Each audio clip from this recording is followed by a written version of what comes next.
GM. GM. Today's lesson is about comparing yourself to others. I've said a lot in the past, and everybody knows that you shouldn't compare yourself to others. It doesn't lead to any kind of positive impact. The only exception is if you're in a sport or a career or whatever where there's a bunch of people at the same level, right? You're on a team and you've other teammates. You want to perform better than them, of course. If you're working in a company and you're a sales consultant and there's 50 sales consultants, you want to be better than everybody else, sure. So it's fine to compare your results to those other people and try to better it. But most of what people see, especially in markets, does not apply to that. You cannot compare your success in the market to somebody else's, because every single person has a different amount of money, a different set of skills. They've been doing it for a different amount of time, and the factor as well of luck, just random chance. Somebody can make money or buy the right coin, not through any magical skill, just by picking the right one. It's just how it goes. You trade long enough, sometimes you'll be in the best coin for the biggest trend, sometimes you'll not. But at the core, what makes people lose in crypto is actually comparisons. There's two big things about this. Number one, for most people, the reason why you get into crypto in the first place is because you compare yourself to somebody else. You don't usually think of it this way, but it's true. Most people come into the market because they have a friend or a family member or somebody they know who made loads of money on some coin. And then they're like, what? He did it. If he can do it, I can do it. And so then you go in with really the wrong approach. You're trying to do something that somebody else has done, thinking that just because you know them and they did this, it must be I can do that. And even worse, you might ask them how they did it and try to copy it, which is terrible because generally what that person has done is either just picking a coin, which there's no skill involved. A lot of times it's just being early and picking anything. Or if they do have skills and they do have a process, that's their process. That's like asking me, like, Michael, how do you trade? How exactly do you trade? I should copy that. You shouldn't. You don't have the same amount of time available as me. You don't have the same set of personality traits.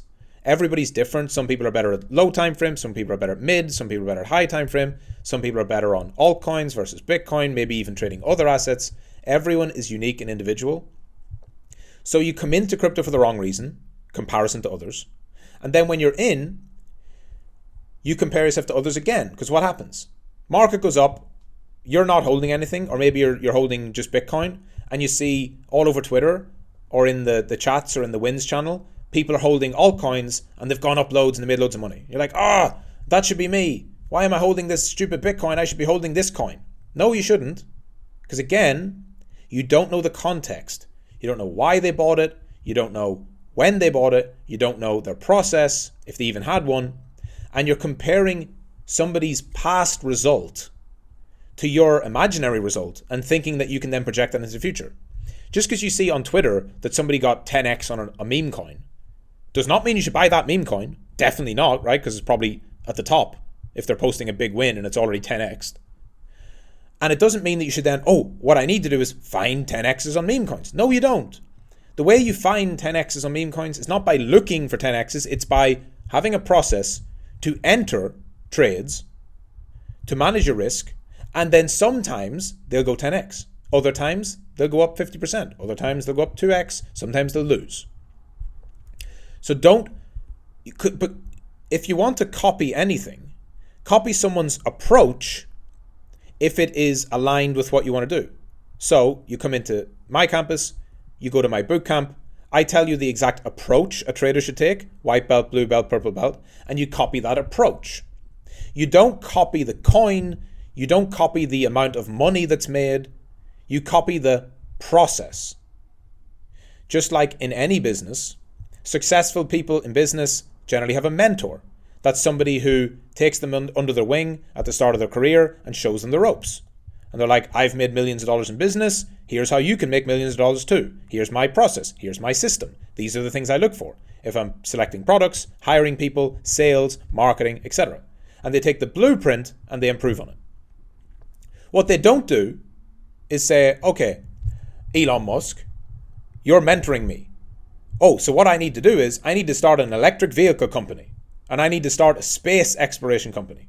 No, hopefully you would learn the things about the habits and processes and man management and marketing and sales that Elon has used and apply that in another field. You can't copy somebody of what their outcome. You can't copy the returns. You can't copy the exact business that they used. The thing you copy or emulate are the systems, habits, processes, the approach they take. And this applies across everything, but specifically bringing it back to crypto. Do not try and copy what somebody has made in terms of money. Do not try and copy the coin they bought, because by that point it's too late. You have to understand that there is a process, a blueprint, tried and tested for every single person who can be successful in the markets. It all starts with risk management, systematic approach, process driven. You'll find that in bootcamp, and that's what you need.